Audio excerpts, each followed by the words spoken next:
ન્યુયોર્કમાં cookie શોપમાં કામ કરતા અરવિંદ પટેલ નામના એક 62 વર્ષીય ગુજરાતી આધેડ પર પોતાની સાથે કામ કરતી યુવતીને અયોગ્ય રીતે સ્પર્શ કરવાનો આરોપ લાગ્યો છે. ફેરપોર્ટમાં બનેલી આ ઘટનામાં આરોપી પર બદઇરાદા સાથે કોઈને જબરજસ્તી સ્પર્શ કરવાનો આરોપ લગાવાયો છે તેવું ઓન્ટારિયો કાઉન્ટી શેરિફ ઓફિસ દ્વારા જણાવાયું છે. અરવિંદ પટેલ કોમર્સ ડ્રાઈવ પર વિક્ટર ક્રોસિંગ પ્લાઝામાં આવેલા કંબલ કુકી શોપમાં જોબ કરતા હોવાનું જાણવા મળ્યું છે. તેમના પર આરોપ મૂકનારી યુવતી પણ આ જ સ્થળ પર જોબ કરતી હતી.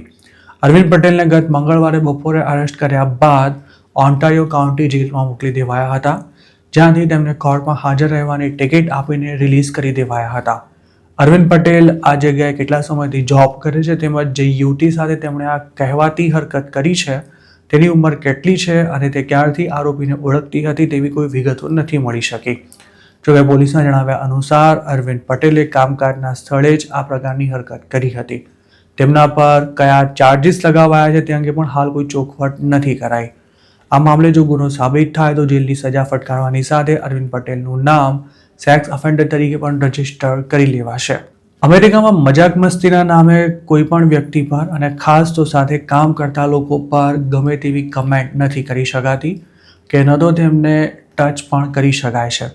આવા કેસમાં જો કોઈ પોલીસ ફરિયાદ કરી દે તો સામેવાળો લેવા દેવા વગરનો ફસાઈ જતો હોય છે. અરવિંદ પટેલે પોતાની સામે ફરિયાદ કરનારી યુવતી સાથે ખરેખર શું કર્યું હતું તેની વિગતો માત્ર કોર્ટ સમક્ષ જ રજૂ કરવામાં આવશે. આવા મામલામાં ફરિયાદીનું નામ પણ જાહેર કરવામાં ન આવતું હોવાથી અરવિંદ પટેલ પર આરોપો મૂકનાર કોણ છે તે પણ ક્યારેય નહીં જાણી શકાય.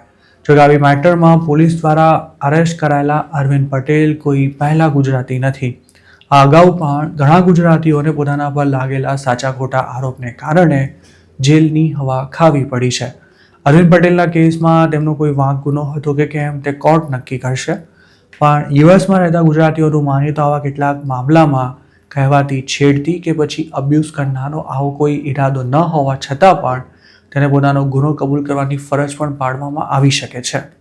1990ના અરસામાં ઇલીગલી અમેરિકા ગયા બાદ ત્યાં વર્ષો સુધી મહેનત કરી પોતાનો સ્ટોર કરનારા એક ગુજરાતીને આવી જ એક મેટરમાં જેલમાં ગયા બાદ સેલ્ફ ડિપોર્ટેશન લેવાનો વારો આવ્યો હતો.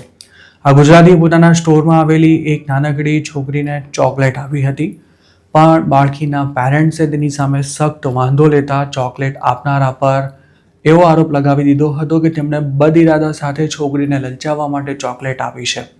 ત્યારબાદ પોલીસ આ ગુજરાતીને અરેસ્ટ કરીને લઈ ગઈ હતી અને તેમના પર આજથી 20 વર્ષ પહેલાં $1 લાખ બોન્ડ મૂકવામાં આવ્યો હતો. ત્યારે લગભગ 3 મહિના જેલમાં કાઢ્યા બાદ આ ગુજરાતી રિમૂવલ પેપર પર સાઇન કરી ઇન્ડિયા આવી ગયા હતા અને આજે તેમની આખી ફેમિલી યુએસ સિટીઝન હોવા છતાં પણ તેમનો અમેરિકા જવાનો મેળ નથી પડી રહ્યો. હાલ બોસ્ટનમાં પોતાના બિઝનેસીસ ધરાવતા અન્ય એક ગુજરાતીનું માનીએ તો બાળકોને ચોકલેટ આપવામાં કે પછી તેમની સાથે મસ્તી કરવા જતા કેટલાય દેશીઓને વગર મફતની જેલની હવા ખાવી પડી છે. જેથી અમેરિકામાં કોઈની પણ સાથે વાત કરતા પહેલા કે પછી કોઈને ટચ કરતા પહેલા સાવધાની રાખવી ખૂબ જ જરૂરી છે.